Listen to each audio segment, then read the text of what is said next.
Mismong si Pangulong Ferdinand R. Marcos Jr. ang namahagi ng tigsa 10 kilong bigas sa ilang benepisyaryo nito sa Pampanga.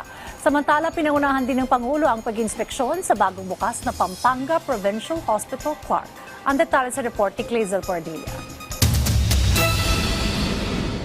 Ininspeksyon ni Pangulong Ferdinand R. Marcos Jr. ang bagong bukas na Pampanga Provincial Hospital Clark. Ito ang kauna-unang ospital ng gobyerno sa Clark Freeport Zone. May 3 palapag, 143 bed capacity, tampok ang mga modernong medical equipment at makabagong diagnostic capabilities para sa komprehensibong healthcare services sa mga bundis, sanggol, may cancer, sakit sa baga, puso at iba pang karamdaman. Layo ng pag-inspeksyon ni Pangulong Marcos na matiyak na natutupad ang adhikain ng pamahalaan na gawing mas accessible at dekalidad ang serbisyong medikal sa mga Pilipino. Inaasahang libo-libo ang mabebenepisyohan ng bagong ospital mula sa mga Kapampangan hanggang sa mga residente ng katabing probinsya, lalo ng mga empleyado, business locator at investor sa Clark Freeport Zone. Nagkakahalaga ng higit 600 milyong piso ang ospital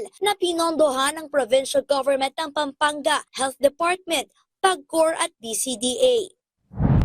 Namahagi si Pangulong Ferdinand R. Marcos Jr. ng tig 10 kilong bigas sa 1,500 benepisyaryo sa Pampanga. Sa ilalim ng bawat bayan makikinabang program, nakatanggap naman ng tig 200,000 pisong tulong pinansyal ang higit 500 barangay sa Pampanga at 33 barangay sa Angeles City. Kalahati ng pondo ay nakalaan sa pag-aaral ng mga college students sa kanilang lugar, habang ang 100,000 piso naman ay para sa pagpapatayo ng mga kinakailangang pasilidad, pagbili ng ambulansya at iba pang gamit. Target ng bawat bayan makikinabang program na mapalakas ang kapasidad ng mga lokal na pamahalaan upang mas epektibong matulungan ang mga residente sa kanilang nasasakupan.